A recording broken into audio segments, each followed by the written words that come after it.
Hello, I'm Sarah. This is Hardcover Hearts, and this is my weekly reading wrap-up, where I talk about the books that I read this week, what I'm currently reading, and potentially could read next week based on my mood. So I had a very good reading week. Nonfiction November is going very well for me. So let's just jump in and I'll tell you what I'm reading. So the very first thing that I've completed this week was an audiobook on the recommendation of Brian at Bookish. I'll put a link to his channel below. He had mentioned this book as something that he had enjoyed, and I thought, oh, well, that sounds quite interesting, and found it on audio format. I had just finished my previous audiobook, so it seemed apropos to get started immediately, and I'm really glad I did. This is a romp. It's Parisians, An Adventure History of Paris by Robb. And the title says it all. I mean, this is wild stylistically, as also in the content. It's different vignettes and little stories that have happened in Paris, the history of Paris from the Revolution to more modern day. And he goes really deep into these personalities, these stories, these people, everyone from politicians to artists to architects.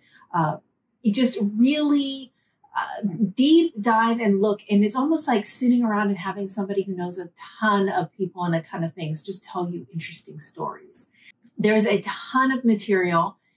It's very engaging. I found the audiobook really fun to listen to, and I can imagine giving it to somebody to listen to in advance of a trip to get them hyped would be a great idea.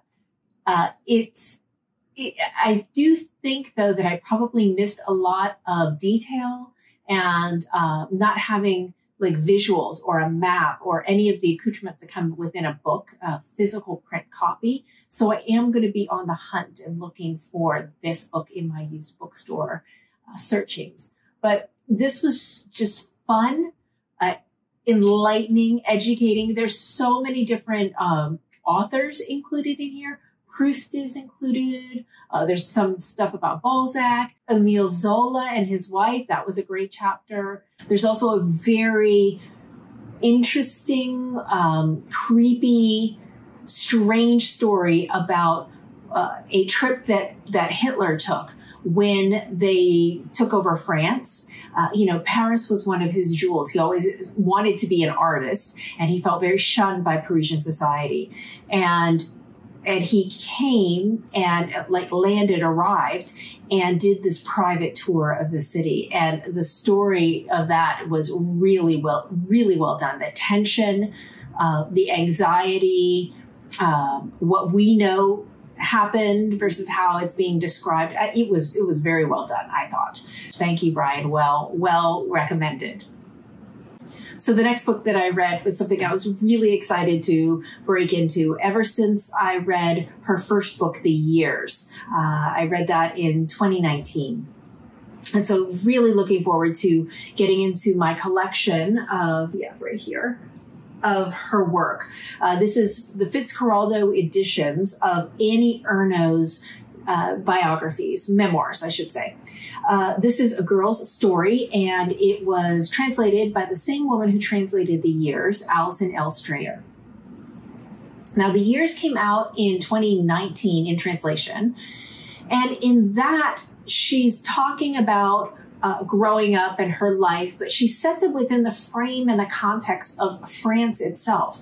And so you're getting so much about the culture and what's happening all around her, and of which she's kind of fitting into, whereas this is a much more intimate story. This is a specific case where she's looking back at herself, at a young woman or really a teenager, the first time that she was released and let go into the world by her very controlling parents and her very religious school upbringing. She's been allowed to attend this summer camp where she's going to be a kind of like a camp coach, helper, work there over the summer. And it's the first time she's ever left her town. She's ever been on a train. She's ever been on her own. And what we see is this young cloistered girl who's just incredibly ignorant, and that ignorance of life and how to intermix with boys, she's never been around boys, makes her incredibly vulnerable. And with that vulnerability, you can see an immense amount of yearning to fit in, yearning for these new experiences, yearning to leverage this time to the fullest because she's going to have to go back home, and they're going to just put her right back where she was in this very tiny little space in her small town. I think the intimacies that she experienced, this is very much about her sexual awakening and her first experiences and how she thought about herself and in relationship to these to these boys and her ideas of romance and sex and love, how it all got intermingled. You can just tell that it's beyond her comprehension. She really does not understand what's going on. And with that, she doesn't understand the implications of some of the things that she's doing. And she's stepping into an environment where these people have been together for a while and they know each other. And she's one of the new entities in this camp. It was so poignant, and it was so awkward and painful. And you can see how she revisits this girl. She has almost separated herself, and she refers to her by her first name, but she's talking about someone else. And I think this is so interesting because she's recognizing that the lack of information that she had then and the information that she has now and the life experiences and who she's become is not that same person. And so she talks about her as if she's a character, but at the same time recognizing that it is her as well. Annie Ernaux, in my mind, can do very little wrong. I enjoy her writing. I like her style. I just learn so much about not just her, but also the culture at the time. When she was writing this, it was like 1958, I think. Yes, the summer of 1958, when she was working as a camp instructor in Normandy. If you've never read any Annie Ernaux, this might be a good place to start. It's, you get a sense of who she was and how she writes about that and how she's able to blend the philosophical ideas of identity and history and self in with exploration of what was happening culturally at these times. She's phenomenal. Okay, so loved it. Then I finished a book for my In Real Life book club that I was a little apprehensive last time we talked, last time we met. I was talking about this and how I wasn't sure how I was going to get on with it. Which is not to say that I don't like fantasy. I do like fantasy in certain contexts, but world building is so important to me. And without it, I feel very left at sea, and I start to doubt everything. So I wasn't sure if the world building would be strong here. This book that I'm alluding to is Piranesi by Susanna Clarke. And I read this with my In Real Life book club, Nikki and Lydia. I'll put a link to a video that I did with them 2 years ago, more than 2 years ago, and I just adore them. We just met yesterday to talk about this one. So this won the Women's Prize this year. And, interesting. I will say I liked it more than I expected to. And I think it's because while, yes, it's a heavy fantasy, there's a world that we're inhabiting that there's tides and there are these hallways, and it feels like this big, huge mansion with marble everywhere. And these little pockets or indentations in the wall where these statues are all up these ginormous walls. Beautiful writing about this area. We meet a young man, and this young man is surviving in this place with one other person. And he's trying to piece together how to survive, which he's been doing pretty well. You know, he knows how to feed himself. His clothing that he came in with or arrived at this mansion is threadbare, if not like completely falling apart. He's lost shoes. But he journals. He writes things, and these journals allow him to, in some sense, have a control of his environment. He can understand how this cataclysmic event that happens on a regular cadence, when it happens, why it happens, and start looking for signs. And that event is tides that come in and kind of take over these halls. And specifically in this one hall where it comes in from 3 different sides. And the waters rise, it becomes very destructive to this environment. But he's learned when to expect it, when it's going to happen, because he's been taking these meticulous notes of this environment that he's living in. There's one other man who's in this space as well, and they meet up regularly. And this man is called the Other, and he is someone that they do experiments, and they're looking for ancient knowledge. And so that's that magical aspect to it. The Other talks about how the house or the mansion does things, the space does things to people's memories, and it does things to them. And that has an impact on how they survive in this space. So it seems like the longer you stay, the more you're impacted. And so maybe it wipes memories, makes you confused, reduces you. So that's kind of the setup. And then something happens, an external visitor comes and throws some curveballs into how this person has been thinking about their existence here and why they're there and what they're there to do. And it puts him in contention with this other man, the Other, and some things happen from there. I'm not going to say too much more. But at that part of the book, it switched for me and became a little bit of a mystery as we're trying to solve, like, who is this man? Who are these people? How are they coming and going? Why doesn't he ask some of the questions that we're asking? I think this was an enjoyable read. I think the mystery elements, having that in there, made me enjoy it more, being someone who really likes mysteries. It was an enjoyable read. It was incredibly imaginative. And for that, I applaud it. And some of the writing was really beautiful, much more beautiful than I expected. Almost like nature writing within this fantasy world. But, you know, when I think about this winning the Women's Prize, and I look at the short list, against the short list, I can see what's happening. Against the long list, however, oh man, I'm really torn. I really don't think this is the best book.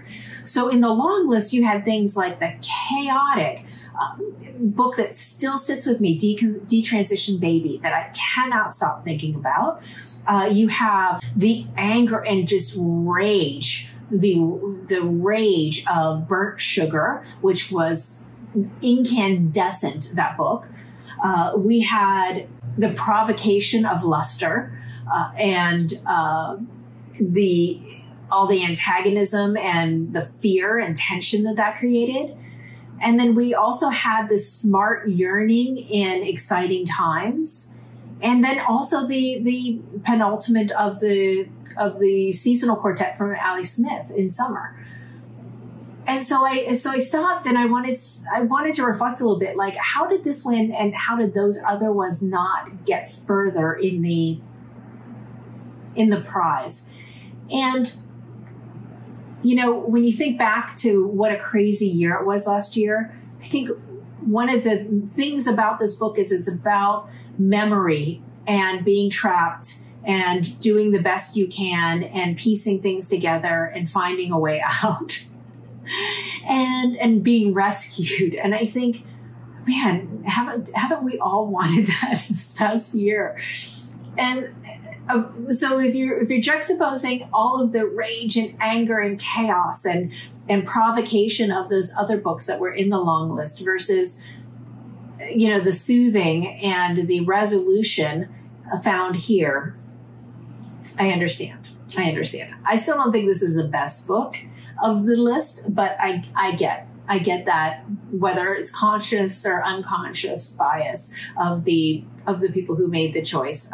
That's how I'm seeing it, at least. But I'd love to know, do you think this should have one? And look against the long list, not just the short list, and tell me your thoughts. So that's what I finished. Let's talk about what I'm currently reading. Yeah, no, I haven't read any more Proust.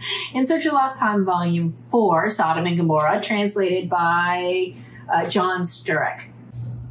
But Paris and France is definitely on my kind of radar for Nonfiction November. Another book that I'm reading is this, just this lovely set of essays. It's called Paris by Julian Greene.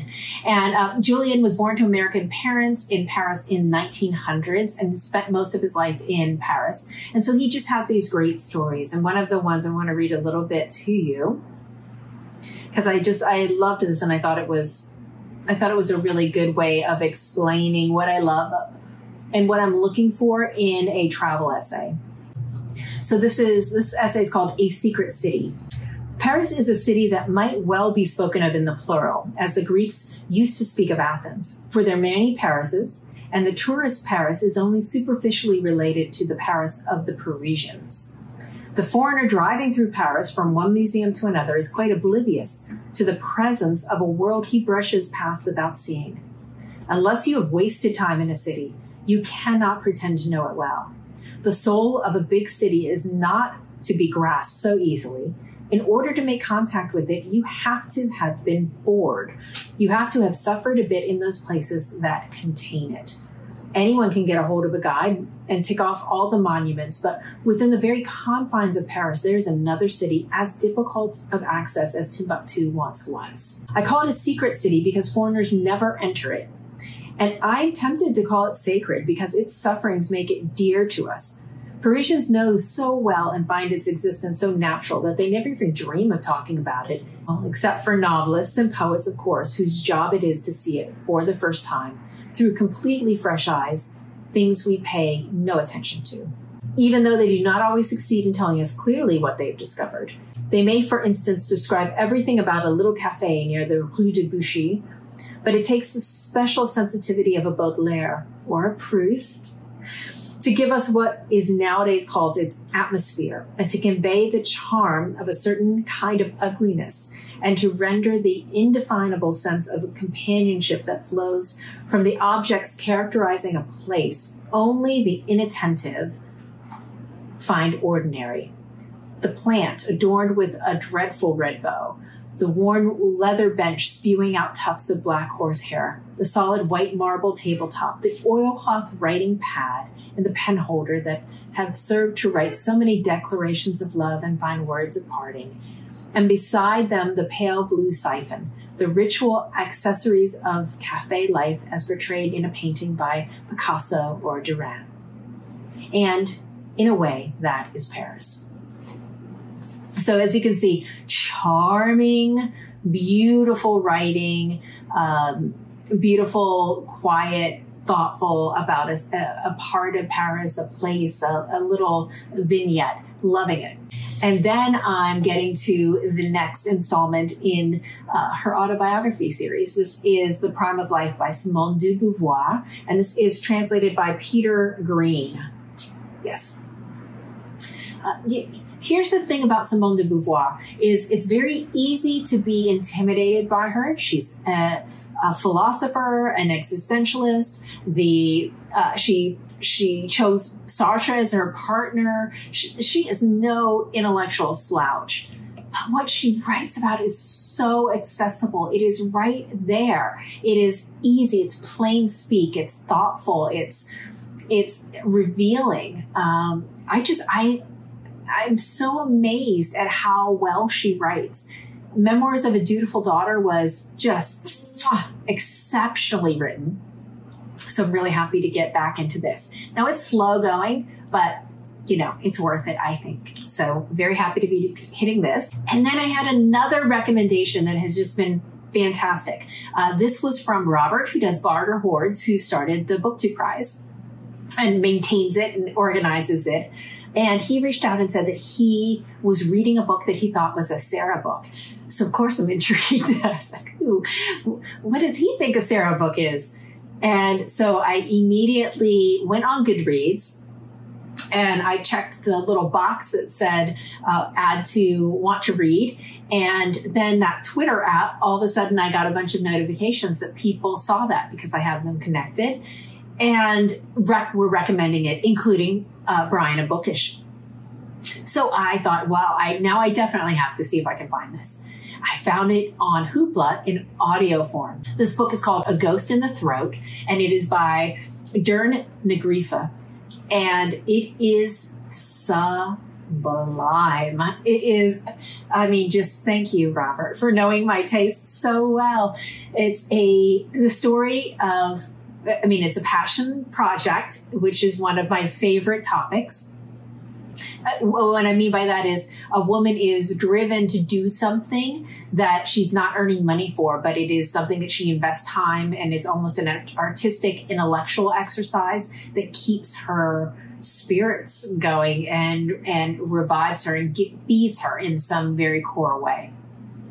And in this story, we have, and FYI, this is Nonfiction November. This is autofiction, nonfiction, memoir, about her and her life. And she is telling us about a time when she already had 3 children, 3 very young children, and was about to have her 4th. And she is really struggling. She's just really struggling to deal with all of the ways that her life has changed in ways that she didn't expect. The birth of her her daughter is very traumatic, and she needs something. She's yearning for something to give her some feeling again beyond just the motherhood kind of rinse repeat lifestyle that she's living right now. And she remembers this poem, and she recognizes that they've moved into an area where this poet used to live.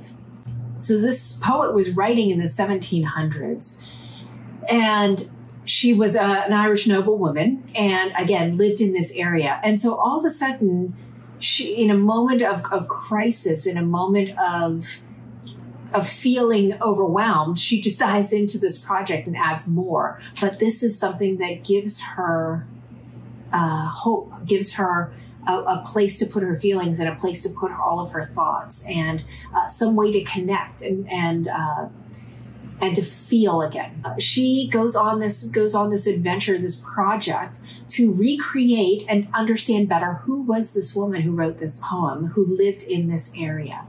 And what I love about this book so far, and number one, the writing is exquisite. It's exquisite. And the detail. There is blood pumping through this writing. It is very focused. She does not let you take your eye away from anything. She takes you right into the core of it in intricate detail. Including her birth, a very, very difficult birth of her daughter, being a wet nurse, and then unable to feed her own daughter, and not just the mental strain of that, but the physical strain.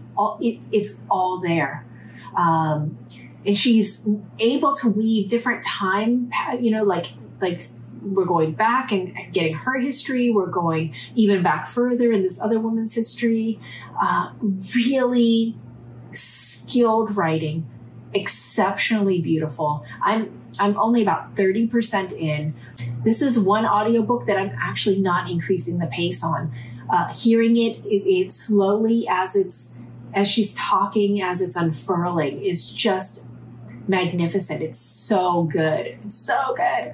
So I will have more on that next week. I'm only about 30% in, and I just can't wait to see what she finds and ways that she goes deeper into herself, and we get more of her backstory of who she is as a person. But right now, it's remarkable. And then for what could I read, next week is Thanksgiving week. So that is maybe 4.5 days. They're letting us out of work a little early on Wednesday. So 4.5 days, solid reading, y'all. I have my list here, or my pile of possibilities. So I'm just going to cycle through and try to get as many of these read. I would love to exit November having read a significant number of Ernaux. Getting through a good chunk of Simone de Beauvoir's book, if not finished. I would love to read some more Proust. Let's see if we could do that. And and let's see what else we can do. I haven't done as many novellas, and I think I need that because this is very heavy nonfiction. Even though some of the writing, like the writing in The Ghost in the Throat, is it feels like you're reading a novel because it's so beautifully written. But yeah, so that's it. I would love to know, have you read any of these books? What are your thoughts? And that's it for me for now. Thank you so much for spending your time with me, and we'll talk to you soon. Bye-bye.